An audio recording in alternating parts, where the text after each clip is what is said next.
আমার লাইফের খাওয়া বেস্ট একটা বিফ কারি ছিল এটা। ইভেন আমার নিজের হাতে রান্না করা সবথেকে মজাদার একটা আইটেমও কিন্তু এইটাই ছিল। আমি যখন এটা রান্না করতেছিলাম আমার পুরা বাড়িতে এইটার ঘ্রাণ ছড়ায় গেছিল। বাসার প্রত্যেকটা মানুষ অনেক বেশি প্রশংসা করেছে এই রেসিপিটার। আজকের ভিডিওটা যারা দেখছেন আমি সবাইকে রিকোয়েস্ট করব জীবনে একবার হইলেও এইভাবে বিফ কারি রান্না করে খেয়ে দেখবেন। এটা শুধুমাত্র গরুর মাংস না, খাসি, উট, দুম্বা সবকিছু দিয়ে রান্না করা যাবে। তো কিছুই না, প্রথমে হচ্ছে আমরা আদা আর জিরাটাকে পাটায় একদম মিহি করে বেটে নেব। শুধুমাত্র এই ২ টা মসলাই একদম মিহি করে বাটতে হবে।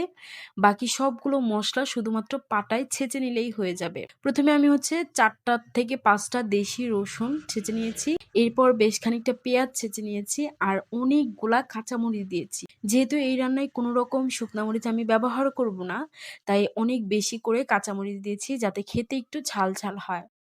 এরপর হচ্ছে ম্যারিনেশনের পালা। আমি হচ্ছে এখানে ১ কেজি পরিমাণ বিফ নিয়ে নিয়েছি, একটু তেল চর্বিযুক্ত নিয়েছি। এরপর এটাকে খুব ভালো মতো ধুয়ে এখানে এক, এক করে সবগুলো মসলা দিয়ে দিব। প্রথমে পেঁয়াজ, কাঁচামরিচ, তারপর হচ্ছে বেশি করে ছেঁচে রাখা রসুন, আদা, জিরা বাটা, পরিমাণ মতো লবণ আর হচ্ছে ধনিয়ার গুঁড়াটা দিয়ে দিচ্ছি। এরপর এর মধ্যে একটু বেশি করে সয়াবিন তেল দিয়ে দিচ্ছি। আপনার চাইলে সরিষার তেলটা ইউজ করতে পারেন। এরপর এগুলোকে খুব ভালো মতো মাখিয়ে নিতে হবে। একটু টাইম নিয়ে ভালো মতো মাখাবেন যাতে মসলাটা মাংসের গায়ে লেগে যায়। এরপর এটাকে ১৫ থেকে ২০ মিনিটের জন্য রেস্টে রেখে দিবেন। সময় কম থাকলে ১০ মিনিটও রাখতে পারেন, কোনো সমস্যা নেই। এই মিশ্রণটা চুলায় না দিয়ে এর মধ্যে ২ কাপ পরিমাণ গরুর কাঁচা দুধ দিয়ে দিচ্ছি। আপনারা চাইলে একটু পানি এড করতে পারেন, বাট আমি পুরাটা রান্নাই দুধ দিয়ে করব। তারপর আবারও ভালো মতো মাখিয়ে চুলায় বসিয়ে দিয়েছি। মিডিয়াম হিটে রান্না করতে থাকবো। আপনারা চাইলে প্রেশার কুকারে ২-৩ টা সিটি দিয়ে নিতে পারেন। সেক্ষেত্রে মাংসটা খুব ভালো মতো নরম হয়ে যাবে।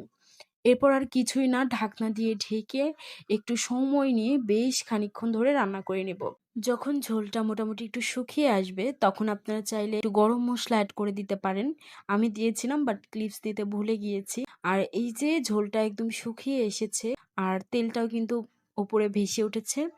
এই পর্যায়ে এসে আপনারা মাংসটা একটু খেয়ে চেক করে দেখবেন যে আসলে মাংসটা সিদ্ধ হয়েছে কিনা। সিদ্ধ হয়ে গেলেই বুঝে নিবেন মাংসটা একদম রান্না হয়ে গেছে। এরপর নামিয়ে সার্ভ করে নিবেন। এটা দেখতেই এত সুন্দর লাগছিল। এখানে কিন্তু দেখতেই পেলেন কোনো রকম হলুদ বা কোনো কিছুই ব্যবহার করিনি। একদম কম মসলায় রান্না করেছি। Just look at this colour. খুব সুন্দর একটা কালার এসেছে। জাস্ট একবার বাসায় রান্না করে খেয়ে দেখবেন। আপনারা এই রেসিপি ফ্যান হয়ে যাবেন। সপ্তাহে ২-৩ বার তো রান্না করে খেতেই হবে। তো আজকের ভিডিওটা এই পর্যন্তই। Thanks for watching.